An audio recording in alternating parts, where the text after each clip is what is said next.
Hi guys, good afternoon. Can you hear me? Just give me quick confirmation so we can go ahead then.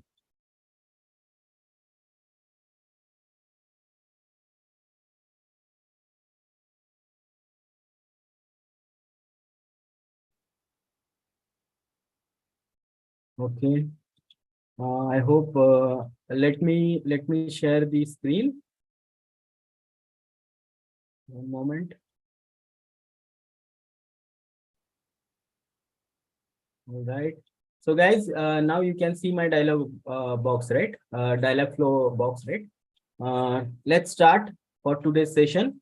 What we discussed yesterday was we were trying to understand how we can call the API. Let's discuss that what all things we have done until now with our bot. And using this bot, we'll try to fetch the open weather map API and we'll try to integrate, deploy the model, and whatever deployed model is there, we'll try to discuss about the chatbot. Yeah. We'll quickly discuss about the chatbot, the remaining part regarding the integration and regarding the deployment of this bot into the cloud. And from cloud, we are trying to achieve this API. So I will try to explain what we are trying to achieve today. And then quickly we can finish this in half an hour. And then we'll start with the computer vision then today. All right. Guys, I know you guys might not get that easily how to set up these things. What I will do is I will try to send you the entire instruction set using which you guys can follow through all the steps along with the videos. Okay. So there is a documentation from the Google Cloud, how to set up a dialog flow, step-by-step process along with the guide, right? So that you guys can follow and try this one at your home then. And maybe let me know then if you are able to build this for the same purpose. So without wasting much of time, let's start. So what we'll do is we will try to understand what we are trying to achieve. We have already seen, we have created this bot. Another application than data flow. Yeah, we can. I will tell you that, but this is somewhat easiest one. Yeah, all of them will ask for some or other credentials. Only Rasa NLU is free. Otherwise, whatever are there, Amazon Azure is there.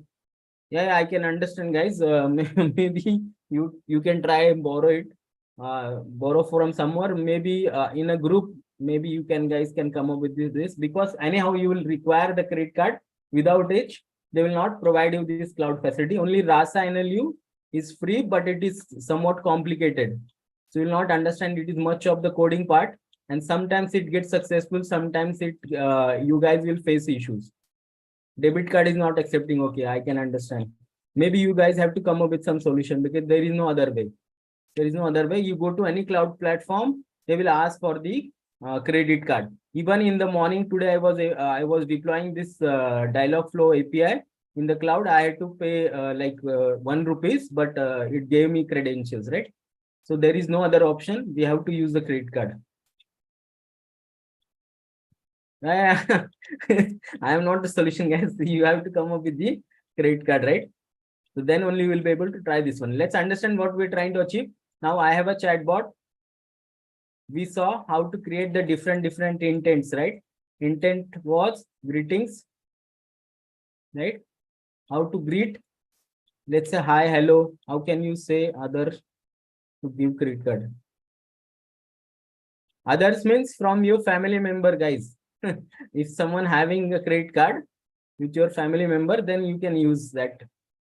If you don't have, what will happen after 1 month? Not after 1 month, they will give you around 3 to 6 months of credit. And at that time, after that credit time is expired, they will try to charge you. But what you can do is you can go ahead and stop that billing, right?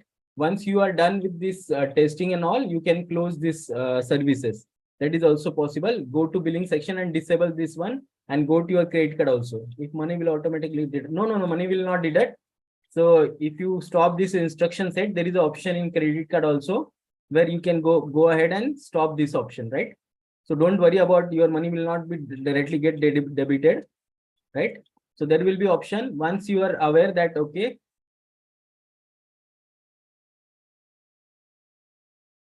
yeah, it cannot be free, guys. They're trying to charge you because they have to earn the money. So that's what I'm telling you. Let's say what you do is, I'll tell you way around. So you got one credit card, right? From your family member, someone from your family, right? So you take this credit card with one Gmail ID. Now register. You'll get a 3 to 4 months of credits, right? This credit will be available right 4 months. So enough amount of time you have to play with this cloud services, right? So once this is near to approaching to the expiry, so what you can do is you can go to your credit card and stop all the standing instructions, right? Just stop all the instruction, make the setting that you stop all the instructions which are enabled during the activation of the cloud account. Again, for next free trial, what you can do is now create another Gmail account. Okay, create Gmail account with some other name. Again, you try to use that credit card, same information. Then again, for next 3 to 4 months, you will get a credits, right? So this could be a way around. So how you can utilize it, right? I hope guys, by using this trick, maybe you will try to access it for 6 months at least, free of cost. Okay. So let's move to our discussion. What we are discussing over here is, I have created a chatbot, right? And this chatbot is able to greet, able to understand default fallback, right? So if it doesn't understand on any trained questions, it will try to handle it in that way, right? So we also understood how to upload a knowledge base. I will again go through it and tell you how it is working now quickly. So you can upload a file, maybe a CSV file, where you have all your FAQs, right? Which is filled with all your FAQs. I will show you how the file looks like, how the file will look like. And on the basis of that, your bot will be able to give the answers, right? That was the functionality we're trying to understand. And then the third important functionality, what we're trying to understand over here is, I have to fetch the weather, right? Current weather. And for that purpose, I have to go to a website which will be able to give us the current weather. For that purpose, we choose open weather map OWM site. Here we created this subscription, right? So I guys gave you a demo, right? There is a subscription for current weather, and you use a zero fees plan, and then they will give you a key, API key. So you have to use this API key and create an REST API or RESTful API using the Python code, right? I gave you guys also a walkthrough, a very quick walkthrough, but what you have to do is, using Python, you have to create an API, and this Python app using this key will call OWM. Okay. And I also gave you the query, like I will also tell you the query, how it is fetching. Will give a city, and on the basis of the city, it will give us the JSON format. In JSON format, it will give us all the information like minimum temperature, max temperature, right? Wind speed, and the humidity. This is what end-to-end we are trying to achieve over here, right? Everyone clear what we are trying to achieve here over here? And I will make a quick walkthrough. Yesterday, what happened is, yesterday my bot got upset with me, and he said, since it understands the natural language, so he was telling me that you did not introduce me properly, right? That's why he got upset and he was not able to get trained, right? That's why it was not showing knowledge base, and it was not even allowing me to run the API, right? So now today I will introduce you. The name of my bot is Optimus Prime. Okay. So now he is happy, and I hope now today he will not create any issues with us, and we'll be able to successfully execute this one. Clear, guys? What is the agenda? What we are trying to do? What is the process? How we are trying to fetch everything? If anyone having any question about this architecture, please let me know quickly. Within 1 minute, I will try to answer, and then we'll directly jump to our chatbot, and I will try to show you how it is working, and I will try to explain how I have fetched. And then also one more thing remaining, that is integration integration with Telegram. That also a quick 5-minute step that I will show you today. Okay, I gave you hint like how we can apply this integration and we can get it up and running in the Telegram. So guys, quickly let me know if you are feeling any difficulty or you are not able to understand what we are trying to achieve with this chatbot today. And everyone agrees, then we can go ahead and start working on it, right? Any questions, guys? Anyone having any doubts? Quickly, guys, give me a response so we can go ahead then. Or just ping me that you are okay, you understood everything, what we are trying to achieve. We will start understanding that then. Because we have to start with the computer vision today. Remove the writing, sir. Okay. All right, guys. Anyone having any doubts, any questions, any query? What we're trying to achieve today? That's it. Only one person. What about others, guys?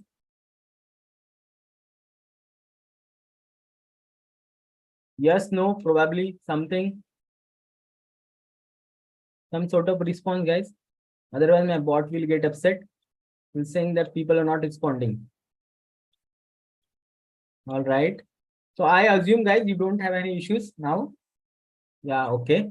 I'm getting couple of years. Yeah, then I will assume that everyone is clear now what we are trying to achieve. Now let's go back to our bot and try to understand what he's trying to do. So let's go to intent.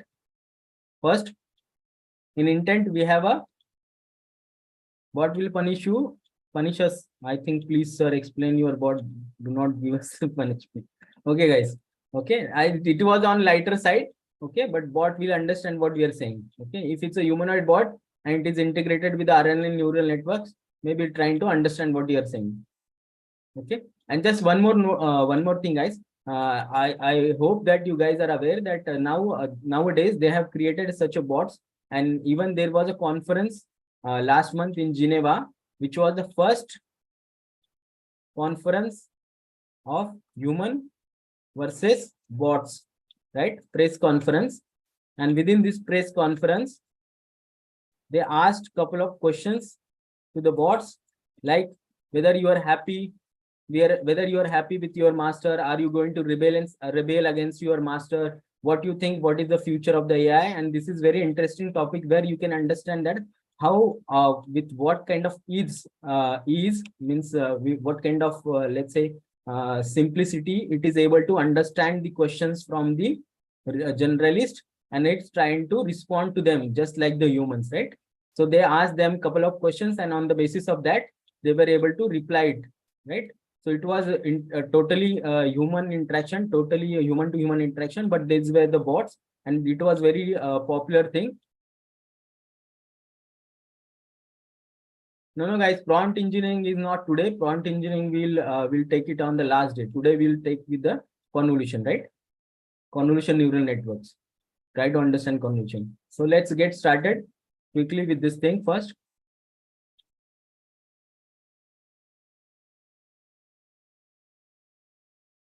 So we created fallback intent, default intent, one weather intent also, right?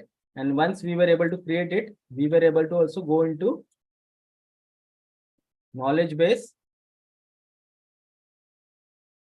Knowledge base, we uploaded one CSV file, just like this one. And this CSV file is having common question and answer. It will be able to answer us. Then what we can do is we can go to fulfillment. And now I have deployed this app to the GCP, this bot, and from there I got the URL. You have to punch this URL and you have to save it. Then it will be able to fetch the things. Okay. So let's try understanding how it works first. So I will say greeting, hi. It's saying how are you? Then I will say, what should I call you?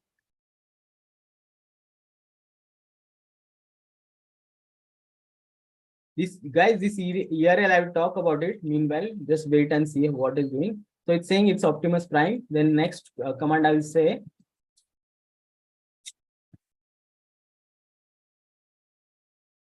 what are the courses? So see, I gave it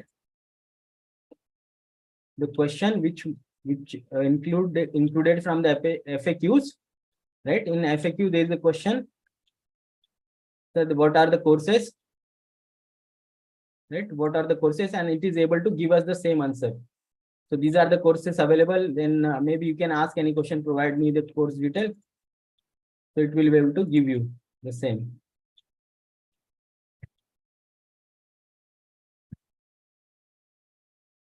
Provide the course detail and it will be able to answer it correctly. So you can ask any question out of this FAQs, it will be able to give you. What we have to do is you have to just come to this knowledge factor. You have to just upload the file. Just upload and create new knowledge base, upload the file. Once the file is uploaded, you just configure it and that's it, you are done. It will take, right? Then next part is fulfillment, where we are trying to achieve the, right? This I will explain everything. First, try to understand how it is working, whether it is now able to give us the weather. So I will ask it, what is weather today? So it is asking, please enter the city name. So I will say, give a city name as Berlin.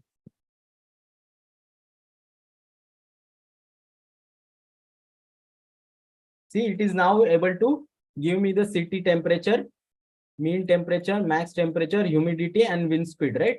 And it's all this thing is coming from the Open Weather Map, the website which we saw, right? And it is able to identify GeoCity Berlin, date and time, this one, that is current date, and its sentiments, right? And if you want to go and understand in the background what it is doing is, so this is how in JSONized format, it is trying to take the things, this query result, response ID query, then GeoCity, date and time, and then fulfillment is like the way we have given already. It is trying to present everything. In the background, it is trying to call the API. Now understand what it is doing in the background. So for that purpose, to call the API, what I have to do is, I have to go to this fulfillment part and I have to enable this webhook. Once I enable this webhook, guys, I have to punch in some sort of URL. And this URL will be the URL of the deployment which you have done. So let me share with you guys.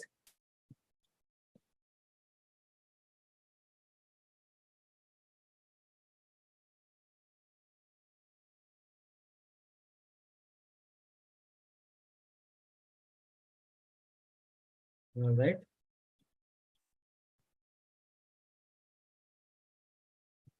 So guys, this is Google Cloud, and where I have created an application, Prime Weather Bot, right?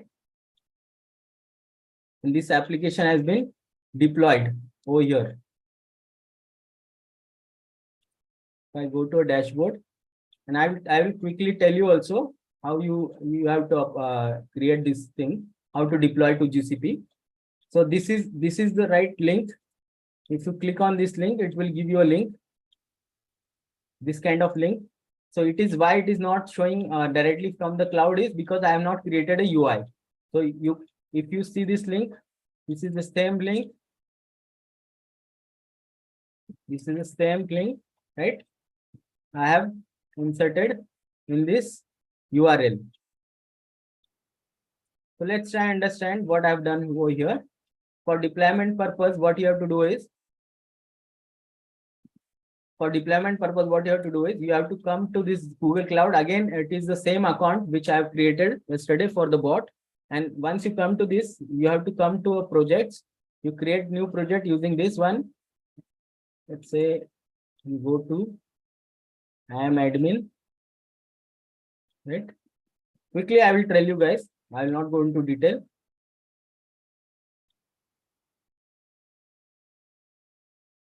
So I have to go to I am admin, and then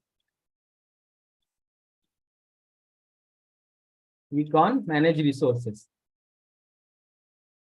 Once you come to this section, manage resources, you have to create a new project. Okay. Once you are able to create a project, it will ask for the zone and some information. And then once you are able to create that, then it will give you a list of created project. So once I have given this name, Prime Weather Bot, so I will click on that project. It will take it to the dashboard, right? Where this project is got created.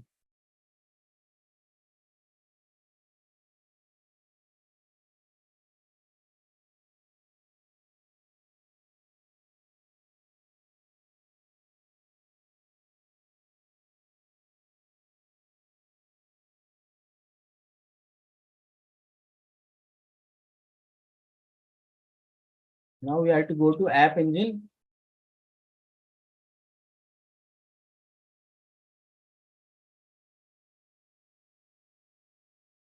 This option App Engine and go to Dashboard. Once you go to Dashboard, App Engine Dashboard, and you will have this project selected, right? Whichever you have created.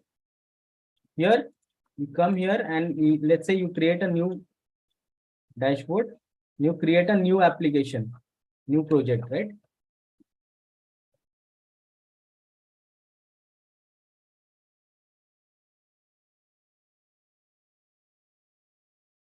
So it will give you, if you go to dashboard again, App Engine.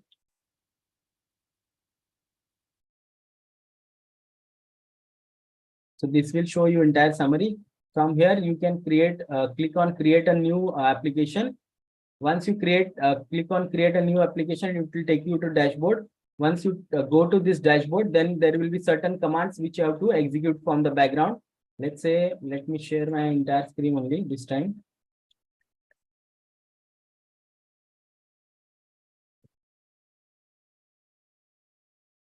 Guys, this part is clear, right? You come to Google Cloud, create project. Once you create a project, you go to App Engine. Once you go to App Engine, click on new, and then you have to go to Google CLI, right? This is the Google CLI. And in Google CLI, there will be two commands which you have to execute. Before that, you should have this project ready with you. This is the Python application which we talked about, the app file and the requirements file having all projects, and then app.yml. Okay, these three files you have to create. You will understand when you're trying to get a deployment. These three files has to be done. Is this app file contains my code, Python code. This YML file, it is nothing but just a small one sentence line which is saying that where to start the application. And this requirement files, this is the packages I require. That's it. These are the three files. One Python code, this Python code app.yml. This is a mandatory file for GCP, and the requirement file which contains the packages and their versions. These are the packages and their versions. That's it. These three files you have to create. Once you create, you come to command prompt. Okay. And on command prompt, you have to write gcloud initialize. Once you hit the initialize, it will ask for the email ID and something like that. And this kind of information will be shown. I will try to show you.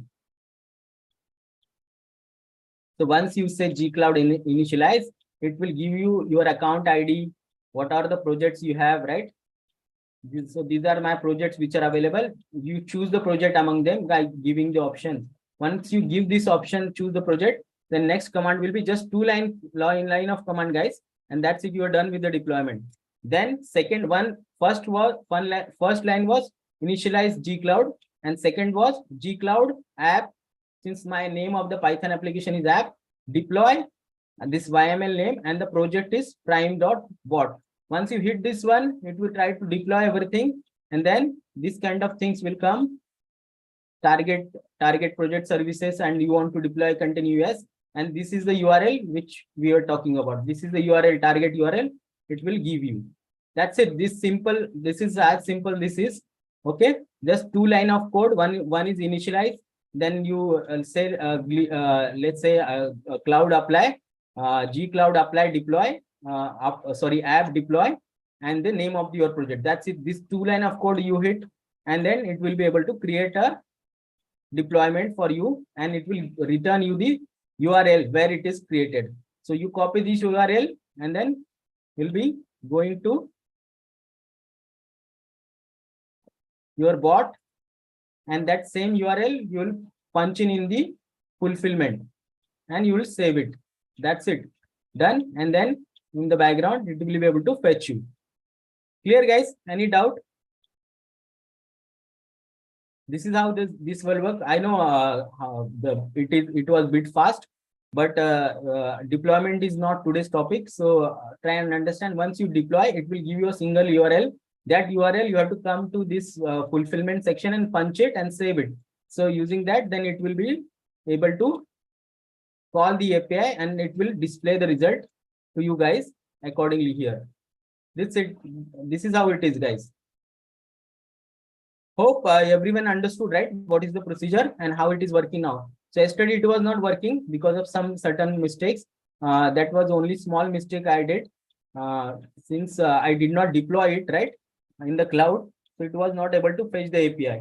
So you can run locally also, but by running locally, you will not be able to get it implemented for each and every user. For that purpose, you need a cloud so everyone can access your bot. That's it, guys. Simple. Everyone is clear, right? What we're trying to achieve. Any doubts, guys? Quickly ask me because you have to start next topic now.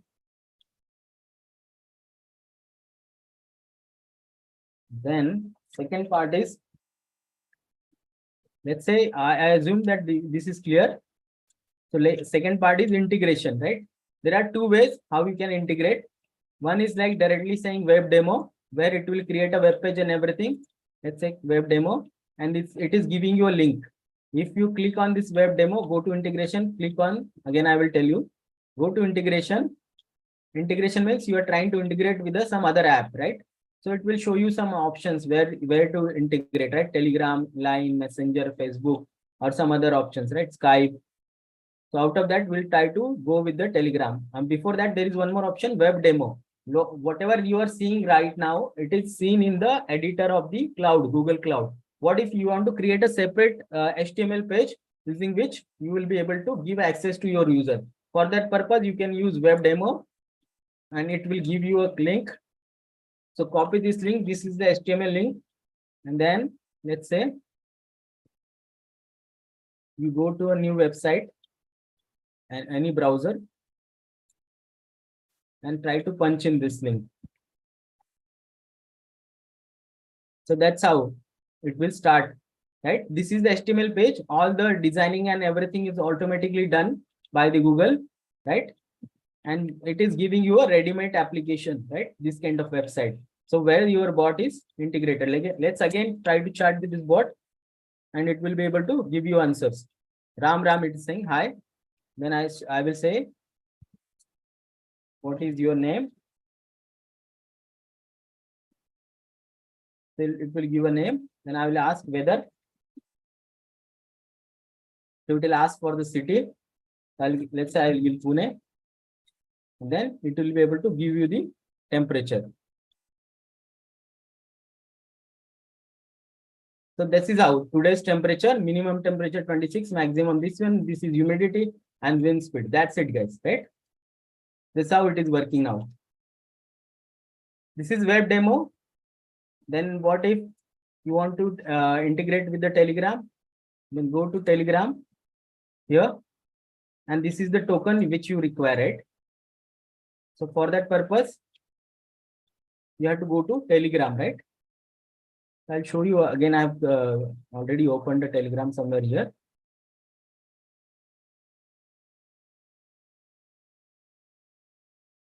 Just let me share with you guys.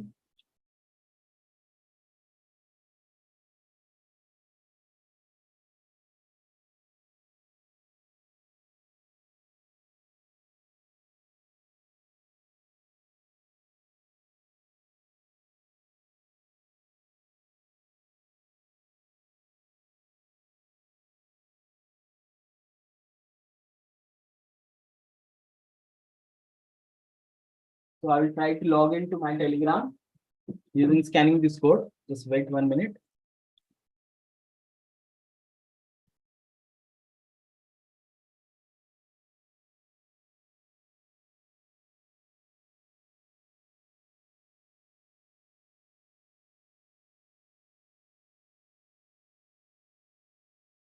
Or I can log in by phone number also. So wait, guys, wait a moment. I'll try to log into this one, and I will come back and share this.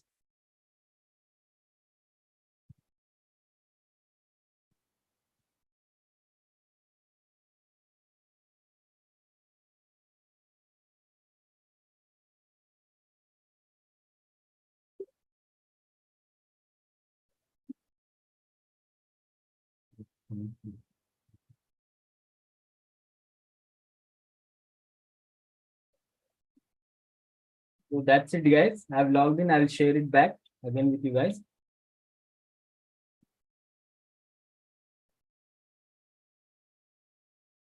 Hope everyone is able to see my Telegram right now. Once you go to Telegram, just quickly ping me, guys, if you're able to see my Telegram. I just logged into Telegram. Now what we are going to do is we're trying to integrate the Telegram. For that purpose, you come to Telegram. Just quickly ping me, guys, if you're able to see the screen and the Telegram.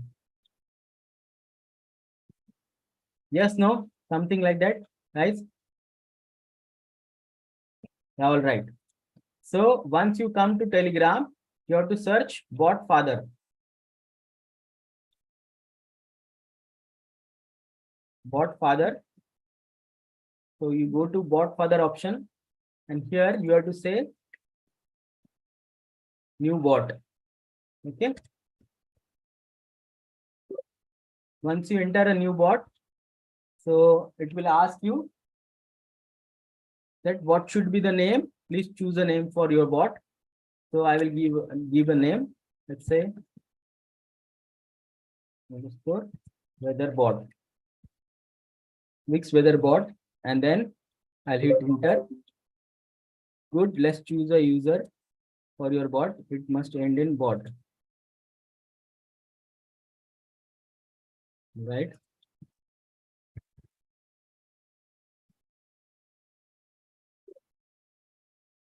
Username is already taken. So you have to give a unique name. Again, taken, let's say something else. Time bot. What?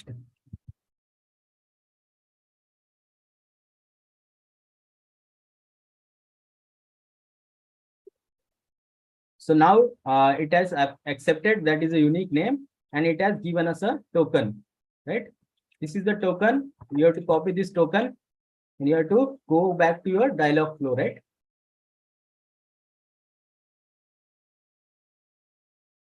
Now you guys can see my dialog flow, right? Yes, no, quickly ping me. I have just copied the token from the Telegram, right? And I have just now come and paste it here. Then I will say enable. Then I have to go back to this one. I have to search my bot, right? So what was the name of my bot?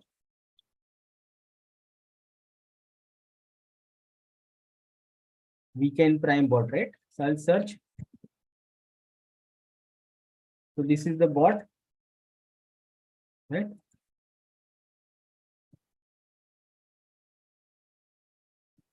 Weekend underscore Prime.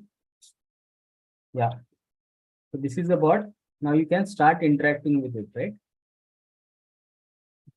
So start. Say hi. You say hi.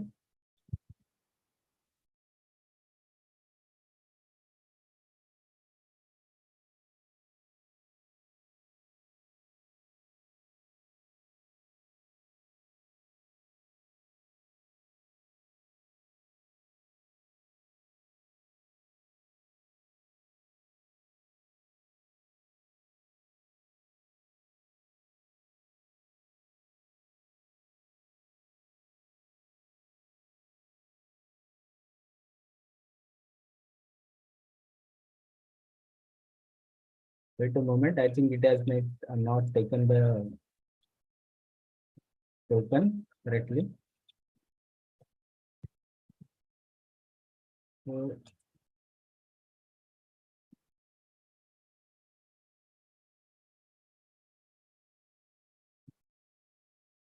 go to this one. Yes, this new one.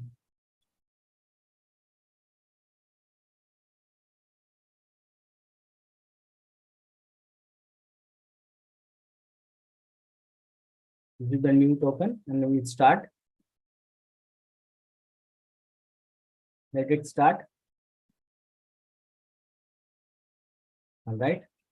Let's again go back to bot, Father. Again to our bot. Let's say hi. So it's saying what's up, bro? What is your name? Saying I'm Prime. I'm just directly asking whether it is saying enter the name. I say Hyderabad. So now it is able to give me the temperature for Hyderabad. That's it, guys. Correct? Simple, right? Our bot name was different. What was our bot name, right? VKN Prime bot, right? So that is also available. So that was the name. It was given in the background, and it was called as Wix W bot, right? If you remember, I'll go to bot.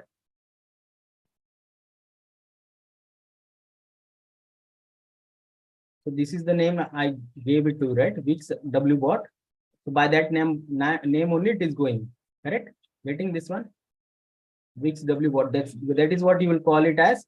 And in the background is asking for the unique name for the identification purpose. That don't get confused about it, right? So,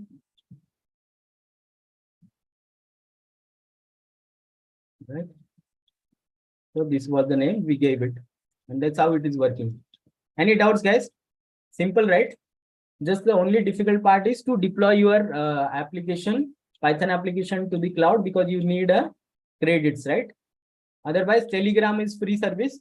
You can ask for as many bots as you want, and it will give you a token. Just go to your dialog flow, enter that token, and start the service. That's it. Guys, hope this is interesting, right? It is simple and interesting. Only part is you have to manage with the deployment. You can deploy to any cloud and it will be able to work, right? So just quickly give me that whether you guys are now comfortable end to end. You understood how it is working, everything. So I will give you 1 minute, guys, and within that minute, just give me your thoughts that how did you find this bot and how did you find this integration with the Telegram and also the deployment part with the cloud. And then we can go ahead and start about the convolution neural networks, computer vision. Okay. Just quickly share your thoughts, guys, whether it is simple, difficult. I've shown you how to integrate with the Telegram also, how to call it right from the dialog flow, how to call this weather map API, right? Everyone is aware now, clear, simple, difficult. What is your thought, guys? Simple, right? Any other thoughts, guys? Quickly give me feedback. Just I will wait for 1 minute, and then let's try understand your reactions. That what did you find? How do you feel about this bot? And this most probably the way of creating bots will be same for all the platforms. Only the kind of, let's say, ease with what ease you can create the bot is different with all the platforms. Sometimes you have to juggle up. You have to create a different settings, and sometimes it is like Google Flow is the simple one. Little tricky, yes. Will you please revise it small time in small time? Yeah. We can revise it, guys, on the popular demand. So let's say we first came to this dialog flow, and what we have to do is interesting, right? We have to do is create the intents. So first, there are by default two intent. One is callback, one is welcome. Right? If I click this welcome intent, I have to create the training phases here. Namaste, what's up, good morning, something like that. Once a user says this kind of greetings, then what should be the response that you have to tell in the response section? Like this, hi, how are you? Greetings, what's up, bro, Ram, something like that, right? You can customize it. You can even choose a language also. Here, demo, below the demo, you can see the language. I gave you also option. If you go to this setting part and you can change option to regional language. So there is a regional language, Hindi is available, Tamil is available, Telugu is available, right?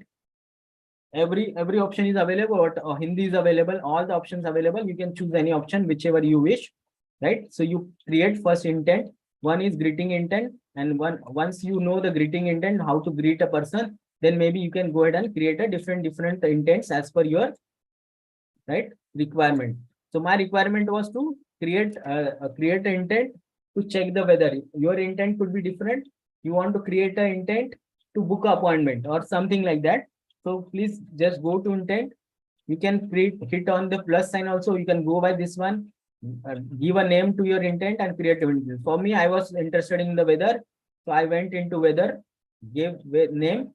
Again, the same thing, training phases, that how a user is, how you are expecting that user will ask whether, what is weather, current weather, tell me weather, this kind of combination. You just have to give some combination. Then in the background, it will train itself with the NLP algorithms. And will try to understand even if you give any kind of city, right? So when you once you give an example of the city, you come to this one, you select this, and you select the option of the GeoCity global.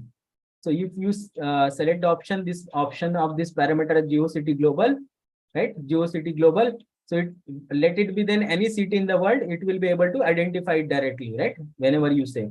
That's what we did. And we made this city parameter mandatory. That's it. One option tick here. And then we said that how it should give a response if I'm not trying to fetch it from the API. So I'm not trying to fetch it from the Open Weather Map API, then this kind of response should come. Now it is very boring that I should give only this kind of response. So what I have decided that I have to give a real-time information when a user asks for the weather. For that purpose, there is option called as fulfillment. Correct? In the fulfillment, there is an option called as webhook. You have to enable this webhook, and here you require a URL. What is this URL? Again, this URL is an API, right? This is the API of function or app which you have to deploy in the cloud. Why I'm saying deploy it in cloud, not locally. You can run this thing on your local machine also. I gave you example yesterday. But if you try to run it without the cloud on the local machines, so all the times your URL, whatever you have created, will not be up, means will not be working, right? The moment you close your computer or laptop, it will be gone. So I don't want that things to happen with the user. Whenever user trying to access my bot 24/7, he should be able to hit the bot and get the answer. For that purpose solely, I am going for the cloud option, right? I'm going with the cloud. For in this case, I have used the GCP Google Cloud Platform because I had an account and I've given all the information. So in that, I gave you only 2 lines of code. One is git initialize. First, you have to log into that cloud option, create a project. Once you created the project, go to App Engine, right?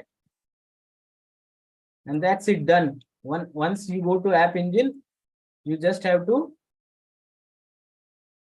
say create new application. That's it. Once you do that option, then there will be only 2 commands to be executed.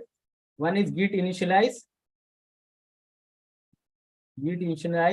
right? And second one is gcloud deploy. Gcloud deploy. Name of your application, I gave a name as app. Then .yml, because this is a mandatory file again, and then /project, in which project you want to apply, right? And my name of the project was Prime Weather Bot, right? Prime Weather Bot. That's it.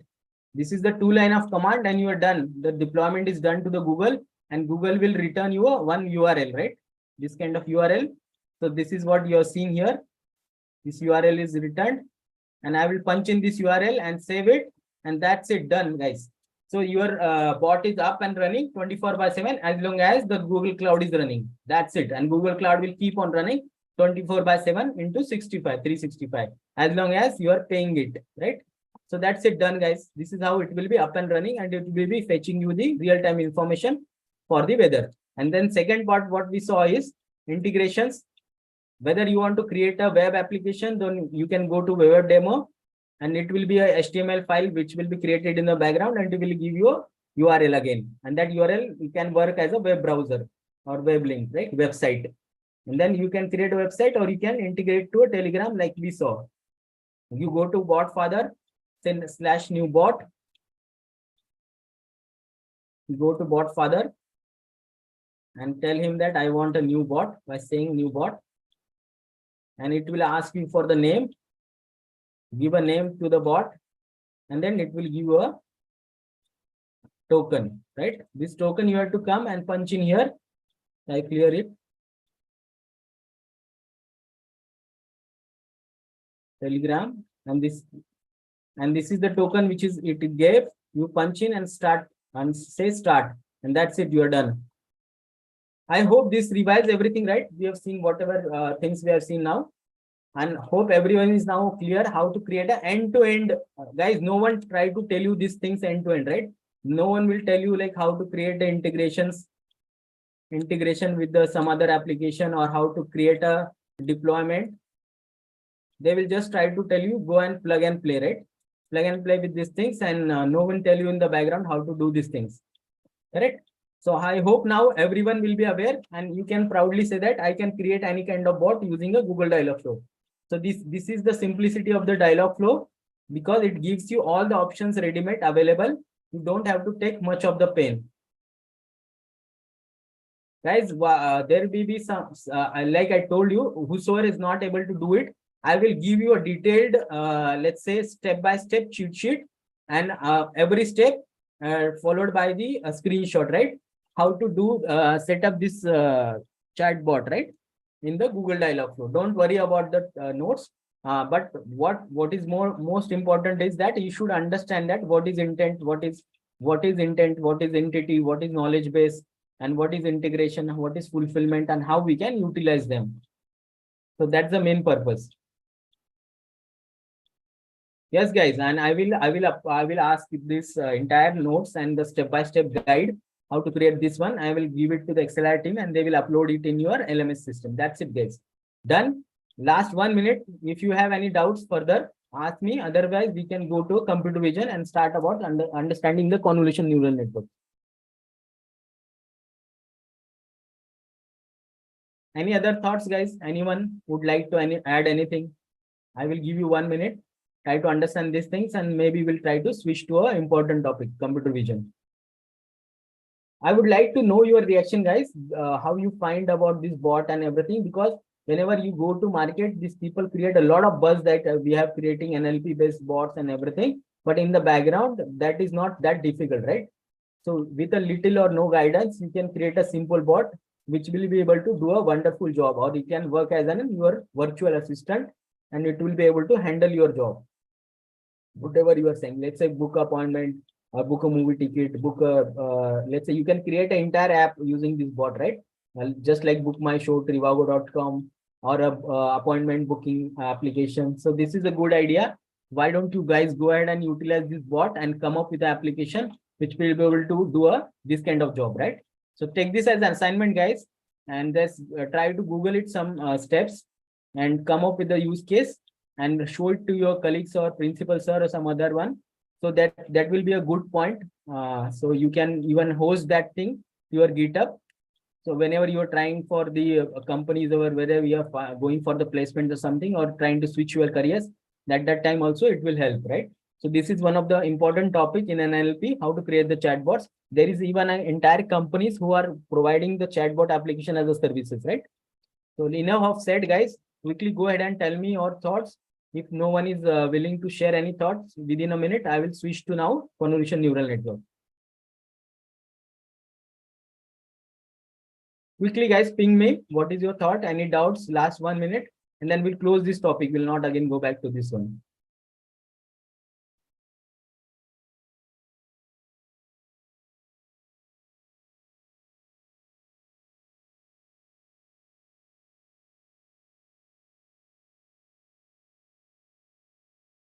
Yeah, guys, you can create a website, right? It is already given option how to create a website and where you can integrate your chatbot. That's it, guys. No one is having any doubts or any thoughts. When we move ahead, just yeah, easy. It's easy to do. Yes, that's kind of reactions I am expecting from you guys. Or did you feel that integration is somewhat difficult, or it is like time consuming? You did not get the integration part. Some sort of things I can even explain to you guys then quickly.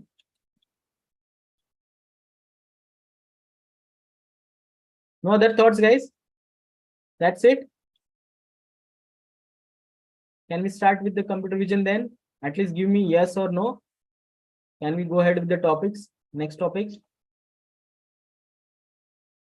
All right. Okay, guys, thanks for the confirmation then. I assume that everyone now enjoyed how to create the chatbot. Let's try to understand very important topic. What is computer vision, right? So deep learning, especially for the computer vision. So before even coming to this topic, we have several times discussed that nowadays the data which is generated is unstructured, right? Unstructured data is generated most of the times. Whatever data generated every day, mostly out of that data, 80% is unstructured. Let's try to understand why this computer vision, why we are dealing with these things again. So 80% of the data is unstructured. That means it is coming in the forms of images, text, videos, right? And some other format, right?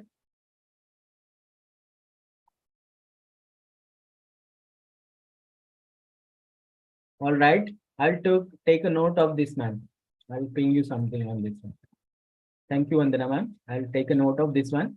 I'll ping you. All right. So just give me 1 minute, guys. So what I was saying is,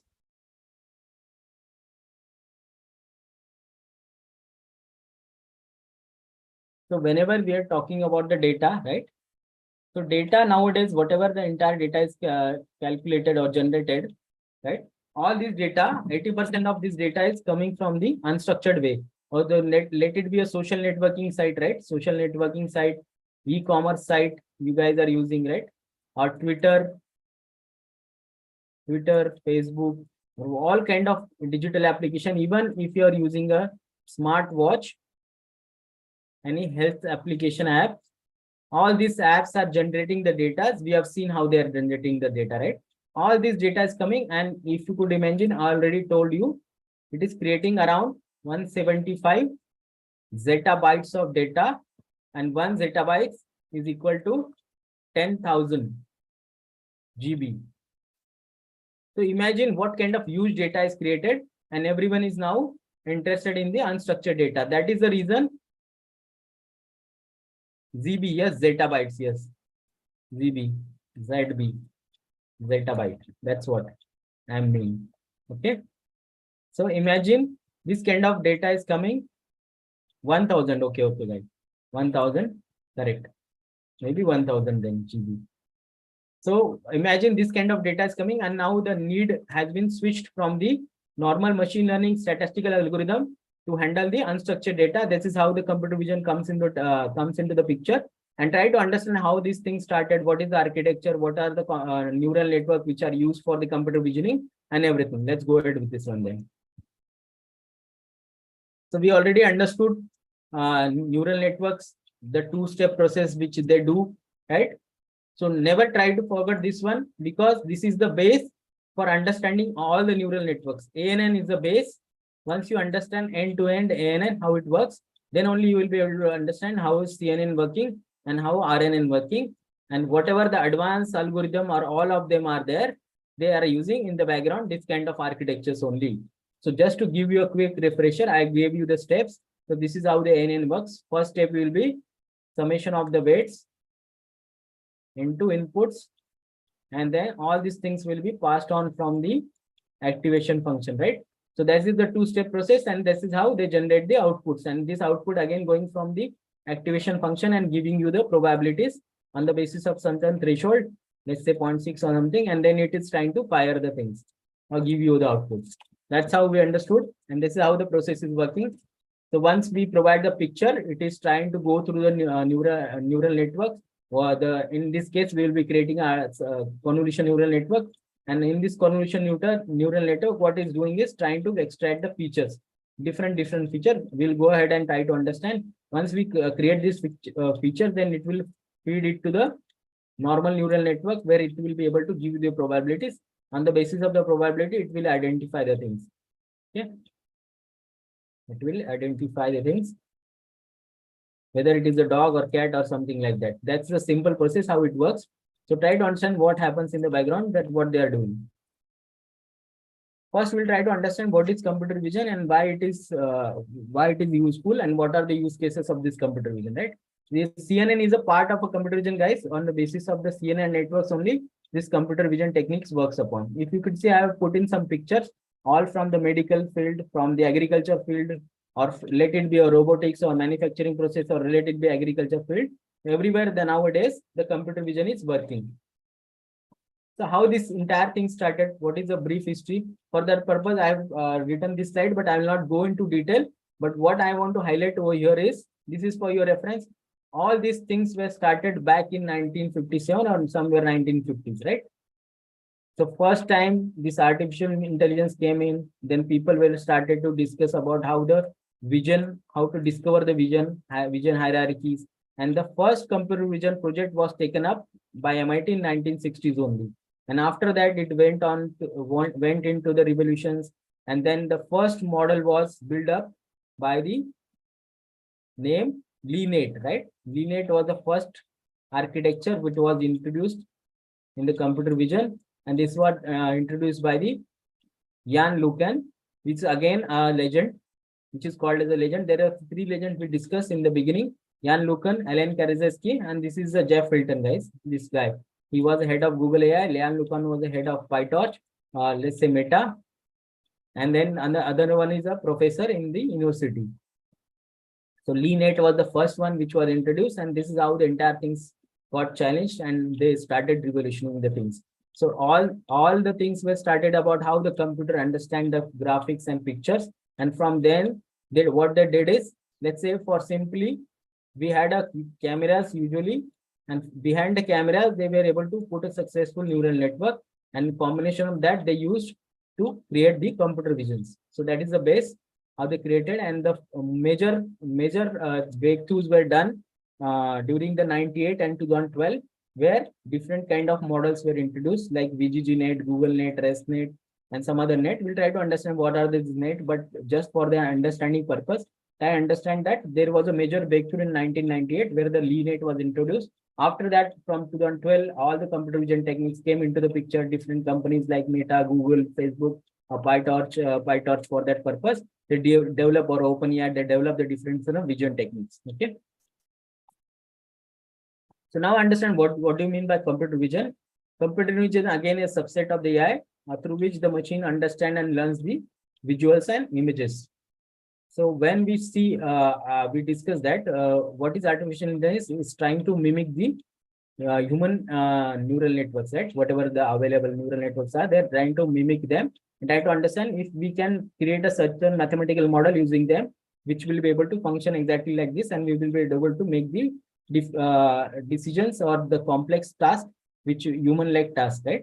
For that purpose, we saw that how the artificial neural network works upon. But when we try to look at any picture, guys, at the eyes, we try to go from the eyes and travel towards the different layers. I will go back and try to explain you these things in detail, but try to understand that usually what happens is, whenever we see a picture, it went like, just like understand this is as a web camera. Our eye is a web camera for us humans, and then it goes to the different layers, and then try to analyze the things. And on the basis of the analysis, okay, then we understand, okay, whether this is orange, banana, peach, or fruit or something, what kind of picture it is. But when a computer sees the thing, when it goes into it, it calculates as a matrices, right? As a numbers. We'll try to see what it does, but try to understand. It also passes through because what we are trying to do is we're trying to mimic the human let's say biological neurons, and the same way it should work, right? So for that purpose also, they have created different layers. So whatever image is given, it is passed to different layers. They're trying to extract the features out of these layers. And once they extract the feature, they will create the probabilities for these features, and the basis of that, they will take a decision to identify what is there in the image. So this is normally the process works. So there are three tasks. One is capture image, process this image, then analyze what action has to take. So this is the same way the humans does. They're trying to mimic the same things. That's the message we are trying to convey here. Okay. So I told you that when we see the pictures, we see like what, let's try to understand this example.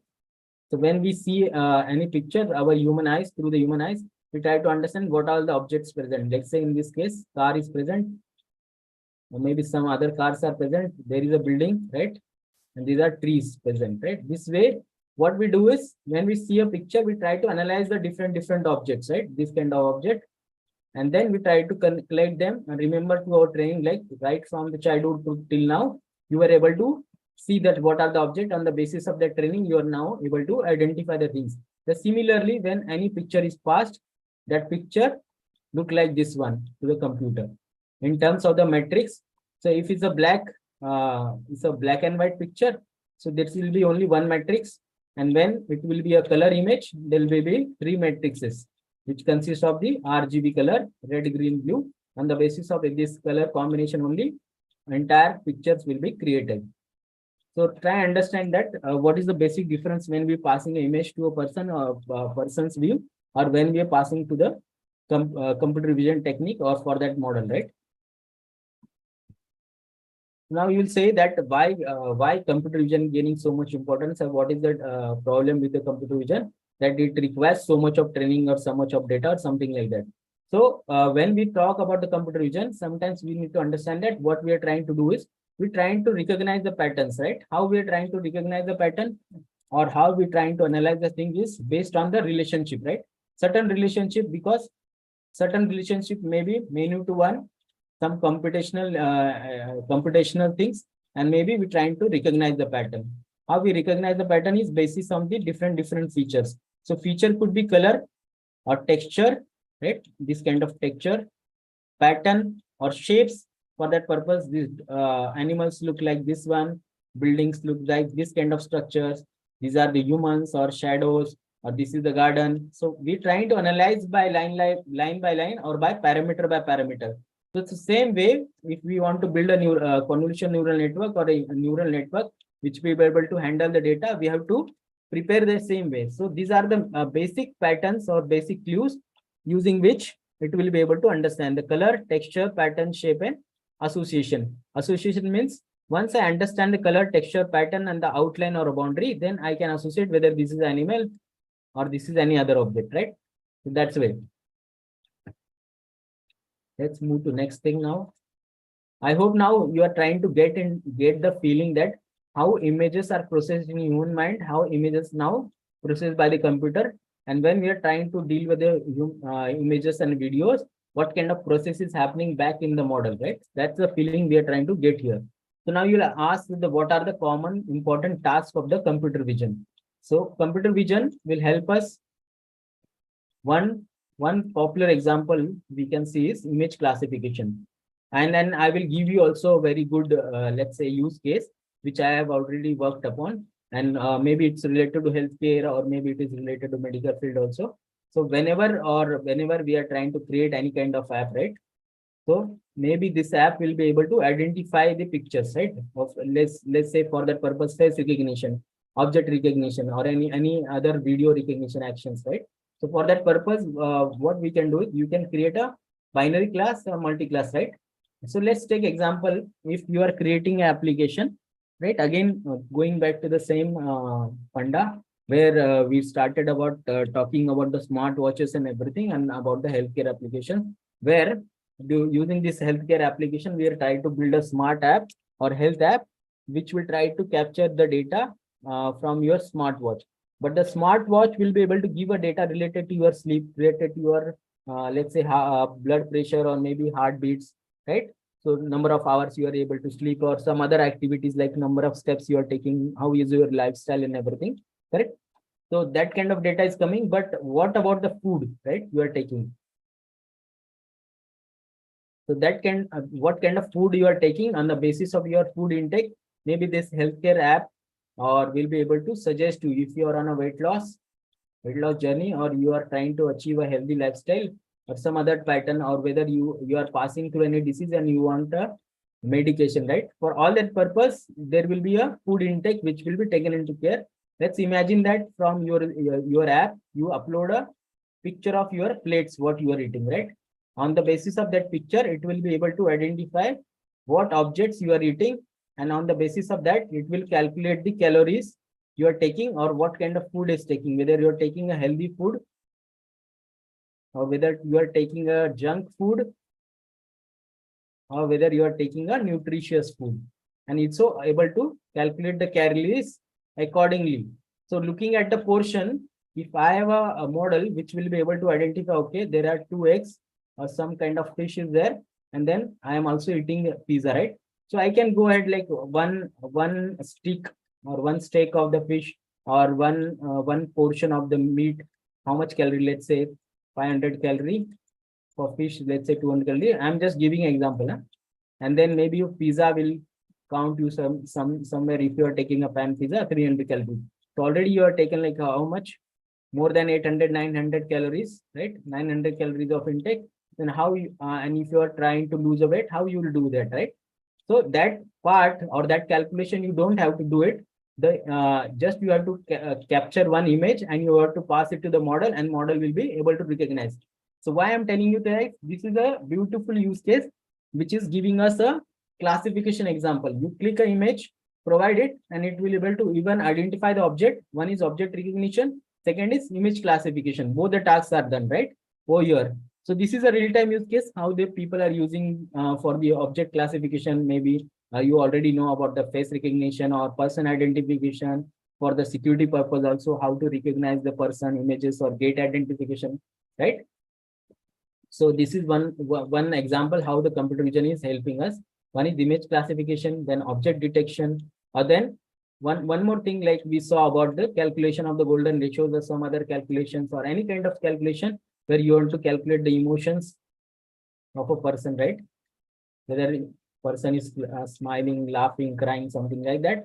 So this kind of detectors you see called as facial key points, right? Facial key points. This kind of facial key points, right? You are able to see that this kind of facial key point, right? From 1, 2, 3, 4, 5 till 67, around 65, 67 is there. And for each and every part of the human body, they have created one indicator pointer. And for that pointer, they will give you the coordinates in X and Y. X and Y coordinate. Okay. X and Y coordinate, they will be able to return associated with each and every point. On the basis of that, you can use a distance calculation formula or some other mathematical calculation, and then you will try to understand what is happening over here. Let's say you are winking your eye. So this distance between your pupil or this eyelid and the below pupil, right? There will be not much difference. They will be close to each other. The upper, what you can call it as, right? The upper part of your eye and the lower part, and in between there will be pupil, right? So eyelash or some sort of thing you call it, right? I don't I'm not able to recall it right now. So if you try to understand if the distance, if you are able to calculate this distance, if distance is very less, that means the eyes are closed, right? Or if distance is wide, then means eyes are open. On the basis of that, you can check whether both the eyes are open or closed, and on the basis of that, you can readily try to identify the emotion, whether the person is trying to wink eye or not, or whether whenever you are trying to achieve this kind of key points, right? And then you can divide your upper lip key points and lower lip key points and try to measure. If these are closed enough, there will be not much difference. If they are not closed, they are wide open. That means person is smiling, right? So this kind of calculation also possible. This is one more use case now where you can do the calculation. Also the real-time tracking. Let's say if you take the example which I have shown here, this is the real-time feed given from the camera, right? Surveillance camera which is installed on the road. So you can see how it is able to, if you can see this kind of bounding boxes, right? This bounding box will give you the identification in terms of the probabilities, and it will be able to identify this is a person, object, or what kind of object is this, again with the probability that what confidence it is saying, right? So you can see it has created multiple bounding box. Again, against that bounding box, it is able to recognize the objects. So once it recognizes, it's also able to track it, right? You can go deep into the picture. You can see there are also bounding boxes present over here, right? Bounding boxes present over here and everywhere. So try understand what kind of granularity it's trying to create, and all this is with the live video camera, right? It will be able to perform and be able to catch the objects, and it will be able to return it, right? So that kind of models are also available. That those objects are called as object tracking and object detection models. Let's we discuss like YOLO or some other, right? So this is how they works. The next thing will be pattern recognition, right? Pattern recognition will come to human pose estimation, and what are the use cases. There are very challenging use cases when it comes to human estimation, pose estimation. Try to understand whenever you are giving a print, right? Thumbprint. On the basis of the thumbprint, this kind of pattern will recognize, and it will try to match with the previous thumbprints, right? And then we will be able to lock or unlock the systems, right? Biological, let's say security purpose. What if you are going to use it without any password or key, your system access, right? Or even your facial encoding, on the basis of your facial encoding, it will unlock or lock your system, right? So that kind of how the things will work, it will try to capture the things, it will go and identify the patterns. What are the patterns like edges, the color, pattern, color, texture, and the basis of the training data, it will try to match with these patterns, and then it will be giving the result, right? And once result is approved, then it will be able to access, you will be able to access the system or not able to access the system, correct? This kind of security purpose, security surveillance or access or security access, right? All these things can be done using this one. Let's understand what is the importance, why human pose estimation is very important. If let's say this is the person and you are able to identify his poses, right? What you mean of pose estimation is, it will be able to create this kind of lines, correct? And this kind of skeleton, entire skeleton will be highlighted. And the basis of this skeleton, it will be again giving you the, coordinates, X and Y coordinates. And all these coordinates will be stored in a JSON format, like key value format, key and value format, where key will be something, let's say your hand, and within that there will be right hand, left hand, elbow, right hand, left hand, toe, or something like that, right? Knee, your palm, are all related to that key points will be stored. Then second will be, let's say, leg, and that again the toe, the front of your thumb, again the knees, right? And after that, this kind of a portion from the hip bone to these, and your thighs, thighs, and all the bones from the thighs. And for that key points, right, it will be giving you the key points, and it will be again stored in the key value format. So once why we are interested in this is, once I can understand what is the key points and it is able to give you this kind of identification, you can easily say by looking at his walking speed or whether he's that kind of activity. So it will be able to identify through the image and through the video the actions, correct? The actions the human is performing, right? What kind of action this human is performing? Let's say in this case, we have taken a live feed from the gym, and he's trying to create the gym, right? He's hitting the gym and he's doing the exercise, right? At that point, this kind of structure is created in the machine or let's say computer vision model, and that can be analyzed in the 3D also. So it could be beneficial for various purposes. Let's say if you're trying to train with your AI virtual assistant, this is how your AI assistant or AI fitness trainer will look into it. And on the basis of that, it will tell you that whether your posture is correct or not correct, your position is correct or not correct, how many repetitions you are doing, and whether is any danger, or whether you are doing correctly, or what will be the things, and what are the repetition you have done, how much calories you are lose. All this information will be captured by using these pose estimations. So try and understand. I'm just gave an example of the fitness trainer, and that will be no human intervention. So it will be able to deliver all these things on the basis of the convolution neural network, which is working in the behind in form of the app. Again, second thing, when I see a pose of this person, by seeing a pose even as a human being, when we see a pose of any person, at that time I can detect the emotion, right? Whether that person is angry, whether he is happy, whether he's sad. Let's say how you are gonna ask that how this is possible when I look at a person's pose. Let's say a person is very angry, maybe his hands are widespread and his legs are also widespread, and he's trying to walk very swiftly, right? Very fast. He's trying to walk very fast. Imagine as if we're going to slap someone, right? So this kind of parameters we can create in the neural network, convolution neural networks, and we can try to tag them with some of the actions, right? Or if person whosoever speed is getting in this let's say image or the video. So if he's not working properly or he's not walking properly, if its position is tilt, let's say in this case, this is a 90-degree angle, and if he's not walking in this angle, what, let's say he's tilt somewhere, like his position coming this way. So maybe we can understand that a person is not able to walk correctly. So he's having some medical issues, right? For that purpose, different kind of let's say symptoms can be identified, and it will be able to give you whether this person is a normal person or whether he's suffering from any symptoms, right? So this is one example. There are many examples. Let's say if you are saying that you are playing any sports at that time also, by using the sports also, you can look at the position and you will be able to give the work of the AI referee, right? There is a new concept which has been introduced as what is the AI referee, and how let's say for in cricket, third umpire, that kind of decision also possible in the sports, not only in sports, but all numerous areas where it is possible. So these kind of techniques, this is the work of the computer vision. And for that purpose, they are using the convolution neural network. Again, about the object segmentation and everything, like we understood here, if I provide a picture, it is able to identify car, that it is trying to segment on the basis of the image outer line, or what you can call this as contours, right? So it is trying to identify the edge or shape. On the basis of that, it's trying to segment. Let's say it is segmenting the cars in the gray, or let's say not gray, the purple color.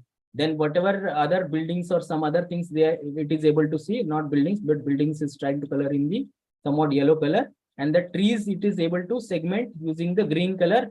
And the sky, it is able to segment using the blue color, right?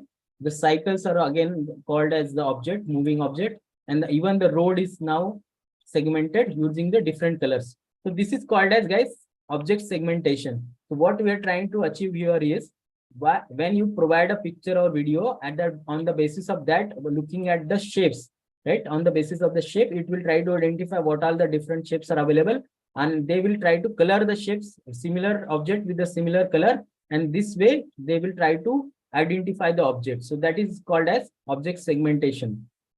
So this is called as object segmentation. This is the real-time output from the convolution neural network, which is doing the object segmentation. And once we do the object segmentation, what we'll do? Obviously, we'll try to identify the object or whatever use case we are trying to achieve here, that you will be able to do it, right? I hope you guys now understand what are the computer vision techniques.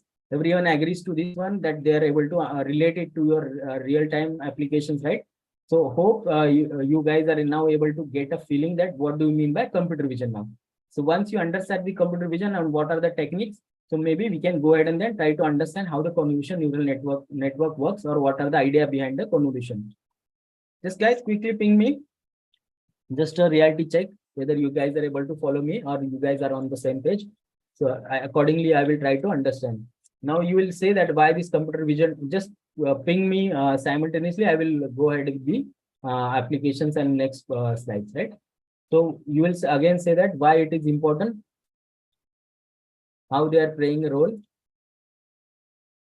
very crucial role nowadays, correct? So let's say you create a scene and model which will be able to avoid this kind of car crash. Also possible if my model is able to identify the different object, at that time it will also try to give me the distances, what is the safe distance. So this way I can avoid the road mishaps, road accidents, right? Let it be animation movies. You've seen iRobocop or this one Robot, Ravan or Matrix for that purpose, right? All these movies, they use the AI in the background. So entertainment purpose, even for the gaming purpose, Hawkeye, right? In the cricket, how it is able to create this kind of graphics and able to tell you with the probability that what is the use case, that what will be the correct decision, even the human eye is not able to identify it. Or for that reason, let's say you are trying to identify a person or face or something like that for the security reasons also. Even if you have installed it in your businesses, offices class, where using the real-time feed, it will be able to identify the persons, and on the basis of that, it may identify a person, whether this person is a normal localite person or it is belonging to some criminal background or something like that, right? That kind of application is also possible. For medical imaging, try and understand how it is helping. If you provide the X-rays screen on the basis of the X-rays, and the patterns which are available, it will be able to detect the cancers, right? Detect the cancer, able to detect the different symptoms, and what is not possible through the human eye, all that kind of permutation, combination, textures, all the things will be easily identified by the machines or by the convolution neural network.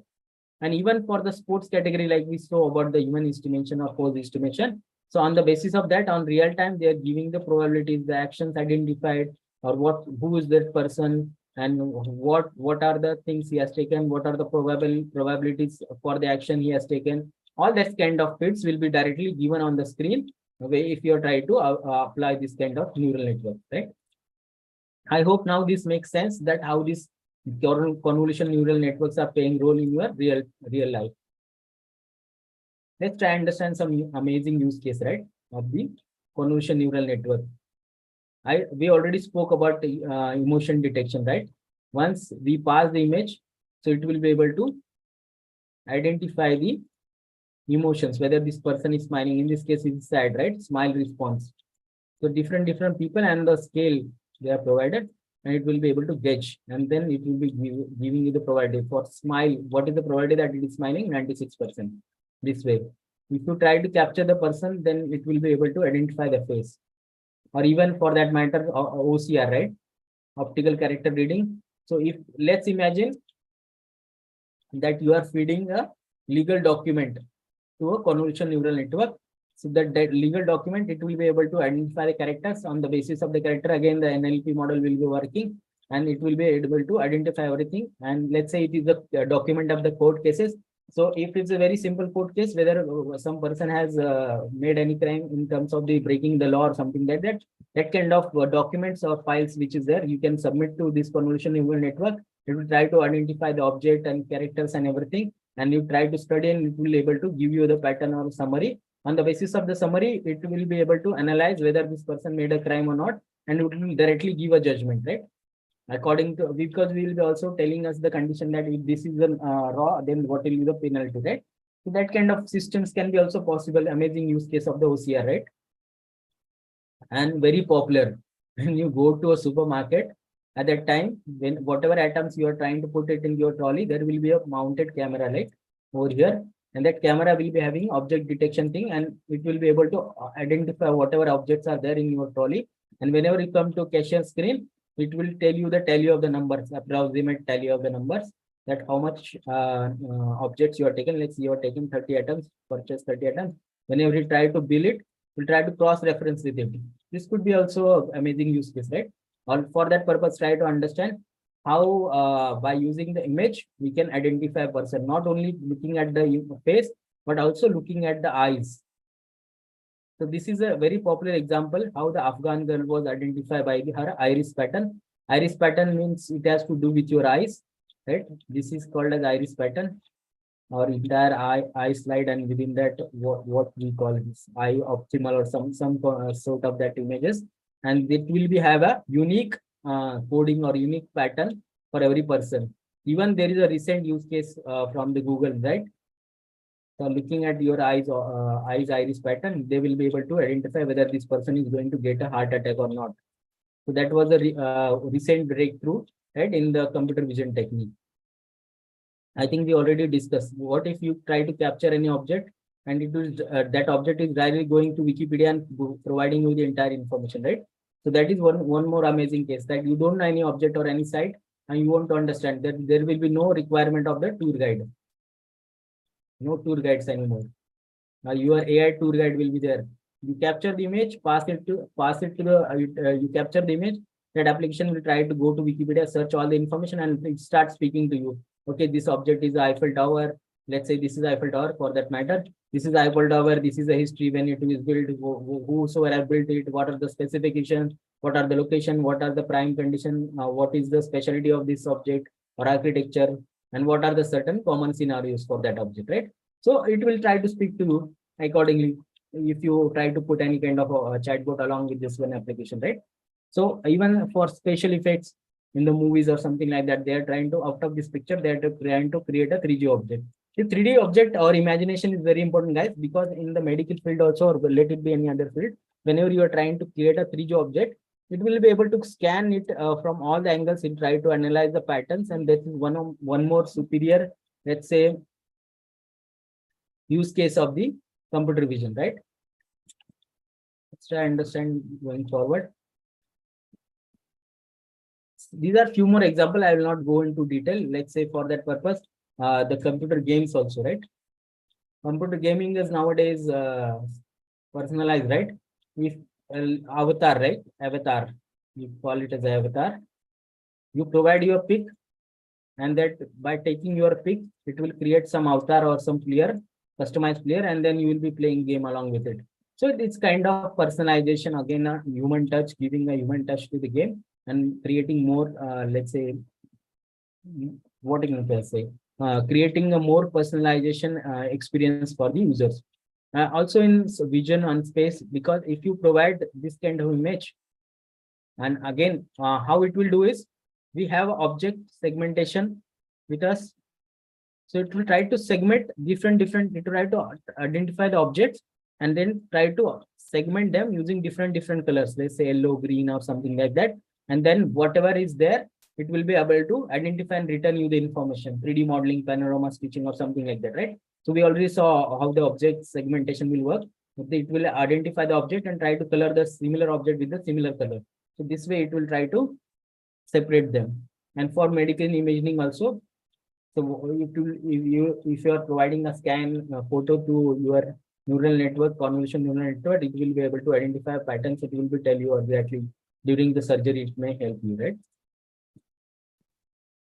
So now understand that how the convolution neural network works actually, and what is the difference between ANN and the CNN for that matter. So whenever we understood, right? Whenever we provide a picture, so human brain, how they try to analyze, by going into layer by layer, they try to identify the objects in the picture, and then try to relate with the learnings. So similarly, take an example. Let's say we want to classify a dog, right? Whether this dog, what the breed of this, what is the breed of this dog? So how the convolution, how the humans will do, and how the convolution neural will try to understand this one. So at least you will get a background idea. When I see a dog, so how we saw the dog: nose, eyes, ears, the shapes, right? And I try to take this separately, right? The fur of the dog for that matter, right? And on the basis of this condition, these are called as patterns, right? I will be able to identify whether this is a dog or not dog. And if it is dog, then again, on basis of this fur, this color, and the shape and some other picture, I'll be able to understand whether this is a golden retriever or not, right? So this is how we can understand, correct? This is how the humans understand. What if we try to apply the same thing in the neural network? Because we saw in plain artificial neural network, it was just trying to understand the calculation weights and numbers, and that's it. But how, when it comes to the images, it is complex, right? Not that simple. So they decided that the way human tried to understand, how the human is trying to understand image by extracting the small patches, right, from the images. This kind of patches from the images, trying to understand the things. So what if we try to implement the same thing with the neural networks, right? So that neural networks will be called as convolution neural networks. So what they're doing is they're trying to convolute the picture. So we'll understand what do you mean by convolute and everything, how it works mathematically from the background. So let's try and understand, go into details, right? So what they're trying to do is they're trying to recognize the lines, shapes, colors, and vertical edges and blobs. And on the basis of that, they will be able to identify the object, right? That is the main idea they're trying to achieve over here. So again, just for the more understanding, I've said that how the layer by layer the things will happen, right? Let's say I have created this neural network. I am giving input. Take same example. So now we saw in ANN, right? Artificial neural network. We just try to sum the weights, and this is passed to the neural let's say activation function. But in terms of the images, what will happen? In terms of the images, again, when we try to pass these images, this is image. This will be, and I told you that whenever you pass image, it will be considered as a matrix, right? Some sort of matrix based on the color. There will be number of matrices decided. So let's say this is a color matrix. This is color image. There will be 3 matrices, and the numbers will be present, which will be between 0 to 255. Why 0 to 255? Because there will be a range for the pixels, right? So whatever color we are trying to identify for all of them, the range is decided between 0 to 255. This is how it is. So they have decided that whatever colors are there, that numbers will be between always 0 to 255. And then any combination of this 0 to 255, it will try to create an image. And how image is created? Based on the pixels, right? Based on the pixel, all these pixels coming together, we will understand what is pixel. Pixel means this one, a small dot, this kind of dots, right? Which are available in this patch. This is patch, one patch of the entire image, correct? So we try to collect all these small dots, which are called as pixels. It is a ground level reality that it is a pixels, and all these pixels try to come together and they try to create the image, right? So what our convolution neural network does is it try to capture this is the dog, but the neural network will see the numbers. Convolution neural network will see the numbers, and the basis of the numbers, it will try to identify the patterns. Pattern in the case of whether there are any horizontal line or vertical lines are present. Then try to understand from the pixel value and the matrix value. So first you will try to understand if there are different shapes are present. Once it understands there are shapes, then maybe it will try to go further and classify the pixels. It will try to classify the pixels. So what do you mean by classifying the pixel is try to understand. When I am talking about this part of the image, this is the nose of the dog, and whatever pixels are present, maybe those will be similar, right? Let's say for that purpose, it is going toward some skin color, right? Some skin color, let's say, or very, let's check the color that it is going very lighter side of the yellowish side, right? Lighter yellowish side. So this is very light yellow, right? Combination of some kind of light yellow. And this is more from the black side. This eye will have a more intensity of the black color pixel, right? Black color pixel. So this try to understand first, looking at the pixels, you try to cluster or classify the pixel which are of the same color or same shape, right? So once we classify them, maybe it will try to understand that there is a more intensity of black color here. There is a more intensity yellow color here. There is more intensity of the golden color over here. So these are different from each other, but we already learned that my machine learning model will be able to classify the things. So on the basis of the pixel, it will classify, or maybe result of this classification will be something like that. So first level, trying to take a broader patches out of the inter image, this kind of patches, right? These patches will be again going forward, will be divided to further level.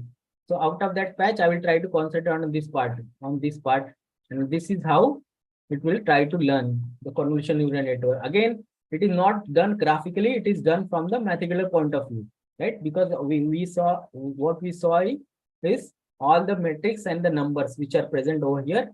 On the basis of that, I will try to apply the filters. These are called filters. Layer by layer, I will be applying the filters. So let's try and understand that how these things are done and what are the popular terms in the convolution neural network. And when I say that it is trying to convolute, it means what it's trying to do. So first I wanted to give you some hang of the things, right? How the things are working. how the part by part, how the pixel by pixel is trying to bifurcate it. When we saw the first layer, and out of that layer, in second layer, it tried to correct the patches, divide the patches. And even out of these patches, it will try to concentrate on the small objects and try to decide and identify the patterns out of that. So that is the whole idea. So whenever I give any image, let's try and understand what happens in the background in the CNN. Convolution neural network, right? This will be not simple as it is, right? Like the ANN. In ANN, what we saw, how is the architecture? We have input layer, followed by some hidden layer, and then output layer, right? Only three types of architecture was there. This kind of three architecture. But in convolution neural network, it is different. So what happens over here is, what we're trying to achieve over here is, we try to extract the feature, right, out of the image or videos. So for that purpose, if you try to look at from the graphical perspective, or if you try to look at from the mathematical perspective also, we try to understand that what is happening over here. In convolution neural network, first the image will be provided. Let's try understand first thing, what are the things or what is the procedure. Then I will go into each and every term, right? What is pooling? What is convolution? What is kernel? What is padding? Then what is the flattened layer? Again, why we are applying here the artificial neural network? Since we are applying already the CNN, this entire part is convolution neural network. Again, these features, what we are trying to read from the convolution, we'll try to combine with the artificial neural network, then the output is created. First, try to understand on the higher level architecture, that what is the high level architecture for my neural networks, which are working for the computer vision, right? In computer vision, first thing is they are using convolution neural network with the combination of artificial neural network. These things is clear now for me. Now, then second thing I analyze that how human brain try to analyze the picture and how the computer vision algorithm try to analyze the picture, right? So they go layer by layer. First, entire picture will be divided into the small parts. Again, those small parts will be divided into further small parts. And at that time, it will go to the granularity of the pixel level. Pixel level is nothing but a dot. On the basis of the dot and the distance similarity and the color similarity and the shape similarity, it will try to classify the things. Whatever shapes are as of the similar nature will be classified into some other cluster. Some other which are similar will be classified into another cluster. And this way, the pattern recognition will start from the ground level. Correct. So this is what we understood till now. And we understood that what are the real-time implications for the convolution neural network. Now understand what is the architecture for the convolution neural network when it says that we are trying to apply the algorithm for the computer vision. Computer vision algorithm always have two parts. One part will be called as CNN, convolution neural network, followed by the NN, artificial neural network. It will be a combination of both of it. Correct? Let's try to understand what happens when we try to pass the picture. When we try to pass a picture, something called as the kernel, or let's say filter, will be applied. First, convolution neural network, what it will do? Hello, sir, we have basic doubt that what exactly happens in convolution neural? Is it similar to convolution in the digital signal processing? Yes, yes. I will try to give you a reference. What do you mean by convolution here? Convolution in the digital signal processing means what? What is the actual meaning of convolution is? We are trying to combine the two signals, correct? Signal 1 and signal 2. And out of this combination, we are trying to create a third signal or resultant signal. This is the very basic understanding. What do you mean by convolution? So this is the basic understanding of the term when we talk about the convolution. But convolution in terms of the computer vision is when we are saying that we are trying to combine the two signals and we're trying to create a third signal, which is the resultant signal. So try understand that the signal in the case of the features. So when I provide this entire picture, I'm trying to calculate the signals in terms of the features. So let's drop these things and try understand. When I am saying the convolution means combination of the two signals, right? Signal 1, signal 2, we are trying to combine them and try to create a entire new signal. This is basic understanding. Now, I'm not going into detail what is actual convolution, but this is the basic meaning of the convolution. Now, how we are trying to apply this concept in our artificial intelligences? We have to identify the picture, right? Or first, let's try and understand simple task that we have to identify the picture. Okay, what is there in the picture? This is our task now. So how the things will happen, we'll try to understand. In convolution neural network, I told you in the beginning, there will be two combination of two neural network. One is called as convolution neural network, again combined with the artificial neural network. We are now very well aware what is artificial neural network. Now we're trying to understand what do we mean by convolution neural network. In convolution neural network, the basic purpose of this convolution neural network is to extract the features. Extracting the feature. This is the job of the convolution neural network, guys. Convolution neural network will not make any decisions. Let me tell you very honestly that whenever people say that they are using convolution neural network, you should understand convolution neural networks are only used to extract the feature. That is the main job of the convolution neural network.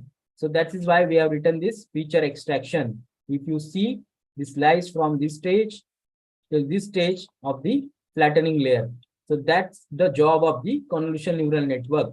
So how it does that job, that is our job to understand that how it is trying to extract the feature. So first thing and foremost thing you should understand when you are trying to convolute or when you are using convolution neural network, it is just extracting the features. Okay.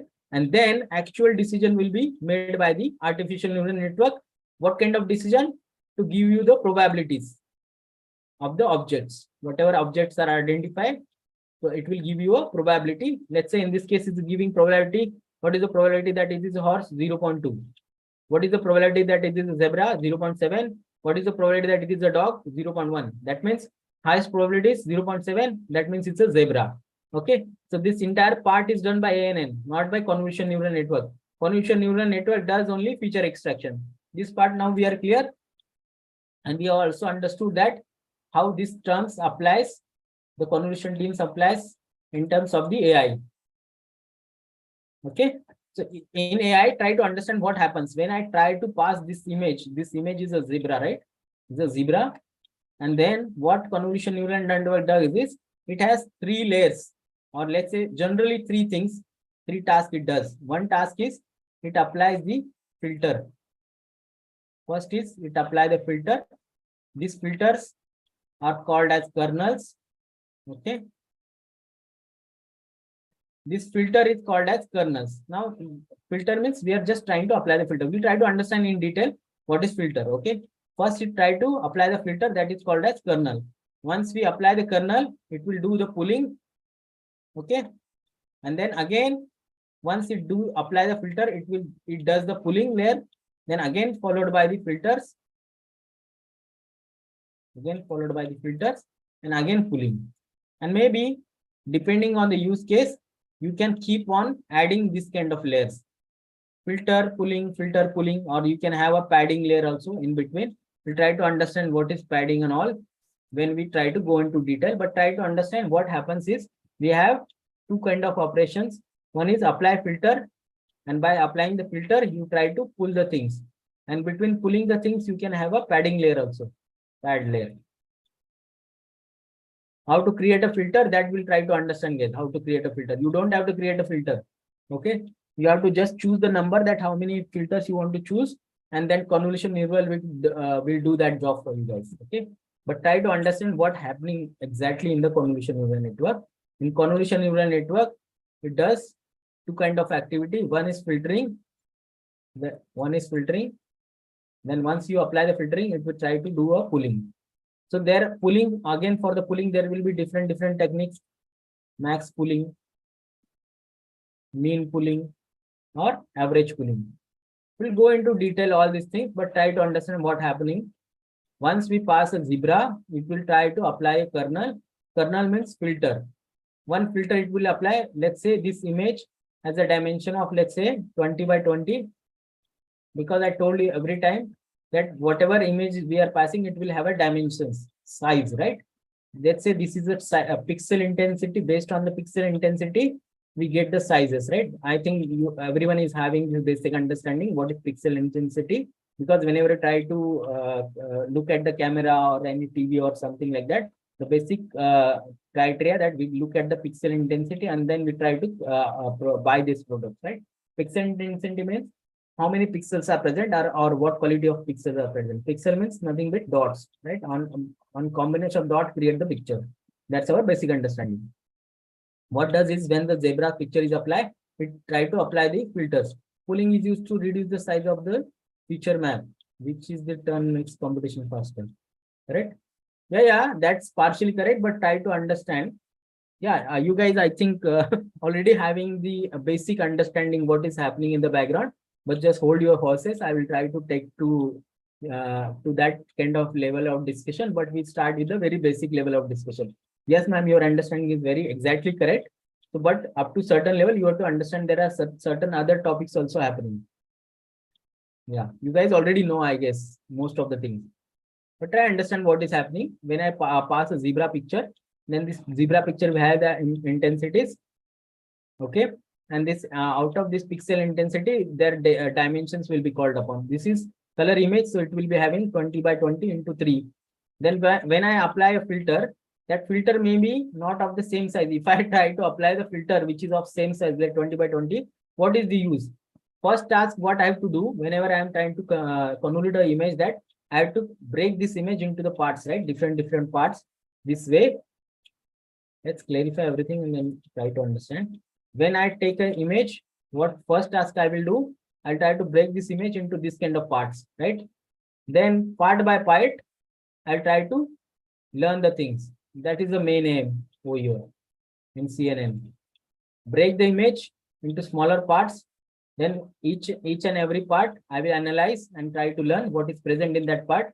And then I will again combine those parts together and it will create a back and again the picture and then I will decide the predictions. So this is a basic understanding what happens. So whenever I am saying that I am trying to take an entire picture and trying to break them into the certain parts, that process of breaking is called as filtering or applying the filters. This is the simple understanding what we mean by filters.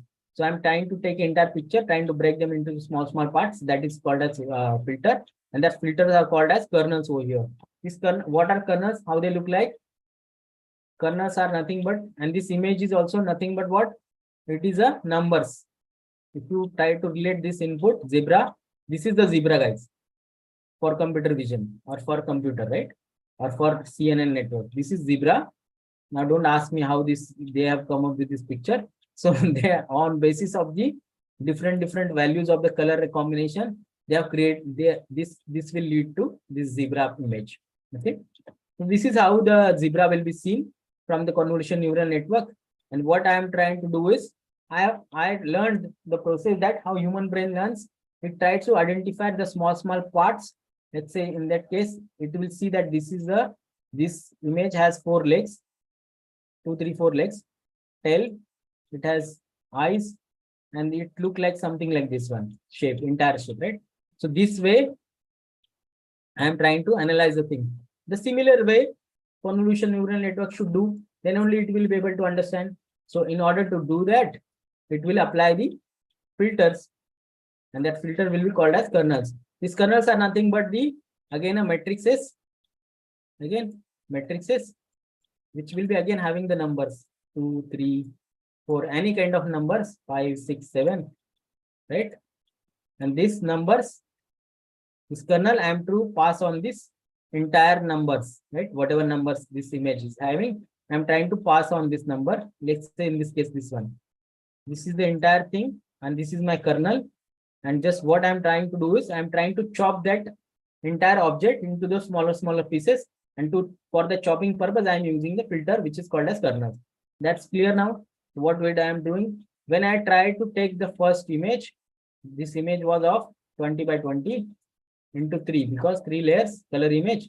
And then when I apply a filter, let's say apply a filter of 2 by 2.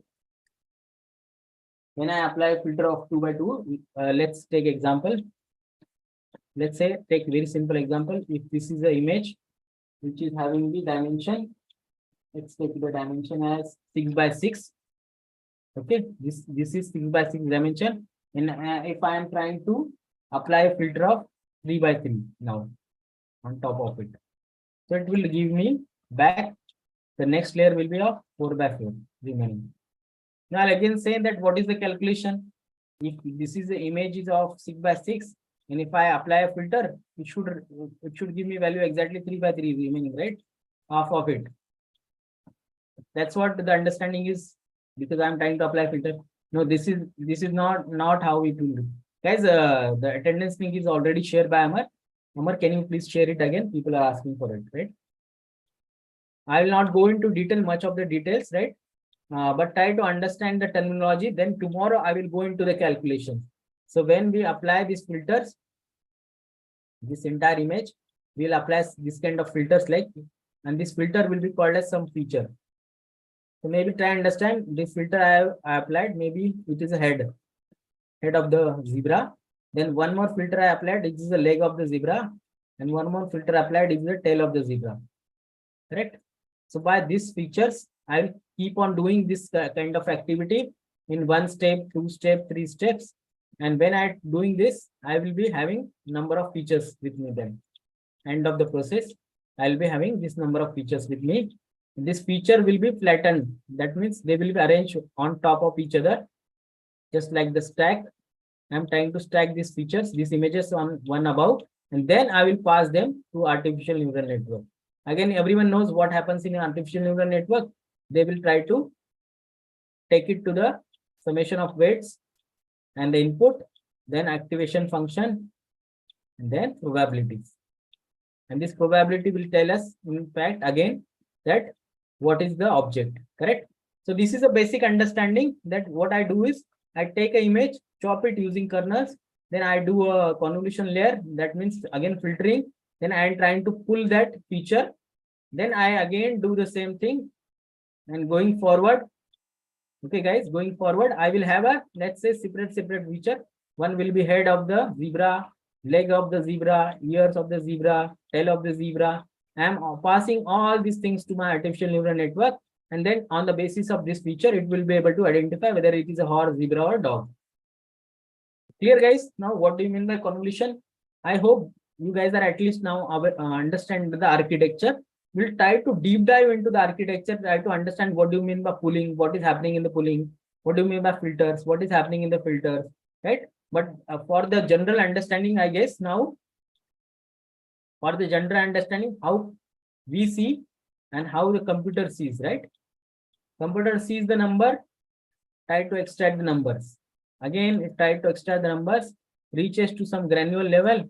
On the basis of that, it will try to predict the scores, and then it will say whether this is a car, truck, bus, or motor in this case, or maybe zebra, dog, or horse.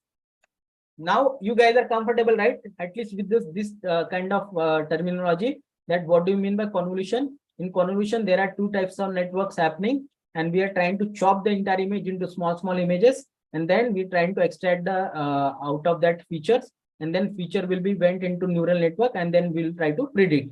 So this is the basic understanding. Everyone is comfortable now with this understanding? At least say yes, no. If you guys are comfortable, what is the architecture? Then we'll try to go into the details tomorrow, and then I will make a code walkthrough for the convolution. Okay, that's the agenda. Just quickly ping me, guys, if you guys have understood what do you mean by convolution and what are the steps in the convolution and how the entire architecture look like. So tomorrow we can deep dive. I know, guys, it's a time, but still we got a couple of minutes, and this couple of minutes you can give attendance feedback, as well as you can tell me the feedbacks, right? What do you feel about the architecture? It is clear looking at the picture, simple, or you are not able to understand the basic idea of what you mean by convolution? Some sort of feedback, please give me. So I will try to prepare accordingly tomorrow when we try to do a deep dive. Yeah, thanks, ma'am. You understood. That's great. And hope that everyone is now able to understand. Can you use convolution neural network for scientific? No, guys. Try understand. Convolution neural network solely used for the different purposes, like image classification, object detection, object segmentation, and maybe pose estimation. That's it. There will be different neural network, let's say RNN, recurrent neural network, which will be able to Guys, rather than raising the hand, I will not be able to do anything. You just ping me in the chat box, so I will understand your question. Just ping me in the chat box. I will take that question then, or whatever is your request. Ping me in the chat box because I will not be able to unmute you or something like that. Okay. So recurrent neural networks are the one which will be able to analyze the data, which is in form of sequential data. Now, this sequential data we spoke about, it could be a text, summarization, text to speech, or from text to images or video, right? Creating the videos. This kind of tasks are done by RNN, recurrent neural network, because they need a special understanding. What CNN does is they just try to convert the image, try to bifurcate them in the smaller parts, then they try to identify track or segment. That's it. That's what they do, guys. Any other doubts? Guys, quickly ask me so we can go ahead and close the session. For feature extraction, can we use it? Yes, that's why we are using convolution for feature extraction from the images, but from images or videos. That's what the job of the convolution neural network. Anything else, guys?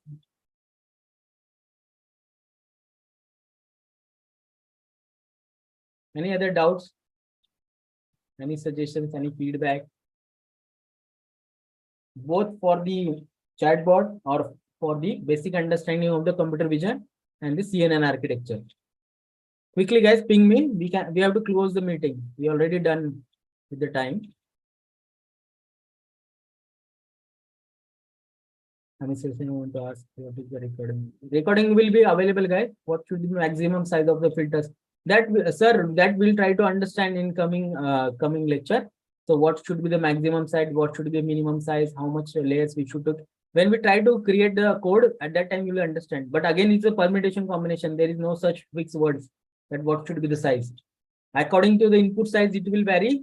And also according to the business case you are trying to solve, it will vary. There is no fixed numbers.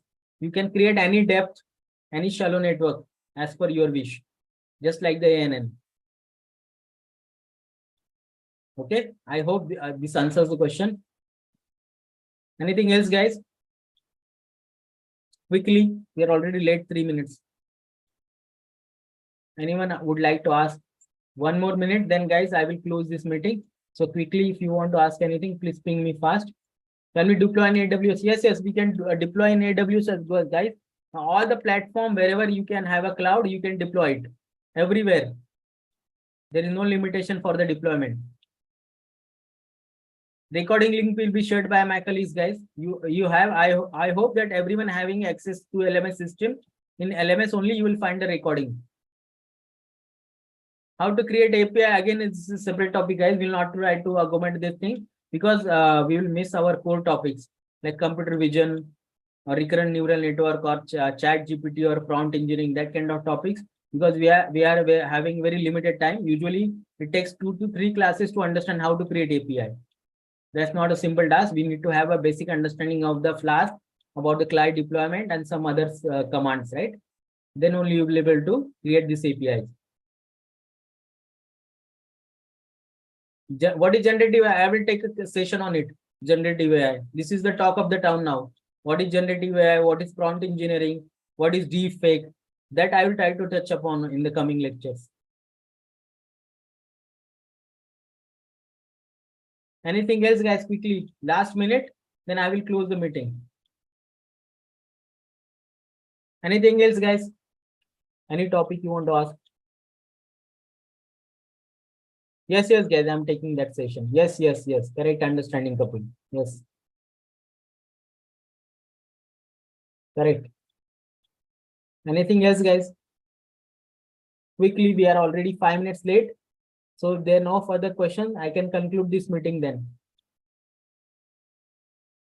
And I hope that you guys will create a chatbot, right?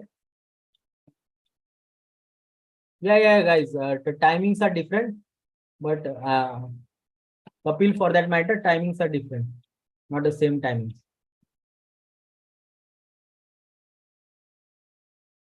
All right, no further question then, guys. I'll not take much of your time. Then let's conclude this session. Let's meet back tomorrow with a very interesting topic of convolutional neural network. And then we'll try to understand the transfer learning. All right. If we get a free cloud application, then I will create.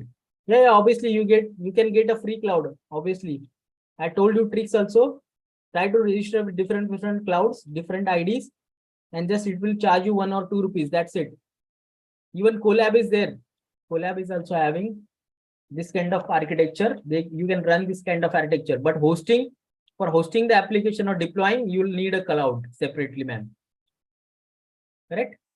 You cannot do it with the Colab or something like that. You need a cloud application just to deploy the things.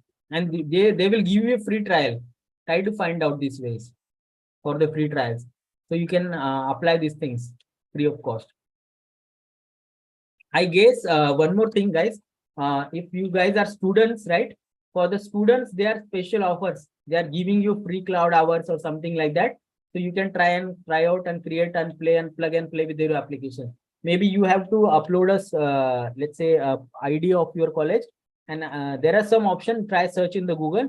So they give you free hours of the clouds, free credentials, just for the learning or institution purpose. So that kind of facility is also available, guys. Try search these things. I have searched this. It is available. Whosoever are the students and all or educational institute, they get the free credits of free hours for the clouds and for the other application for hosting purpose or for the Colab or for the GPU purpose, right? For the GPU also you have to pay, so you can get it free hours, some free hours for the GPU for plug and play and education purpose. All right, guys. Then it's already late. See you tomorrow. Then hope you enjoyed this session. And see you tomorrow then, guys. Thank you very much. Have a good evening ahead.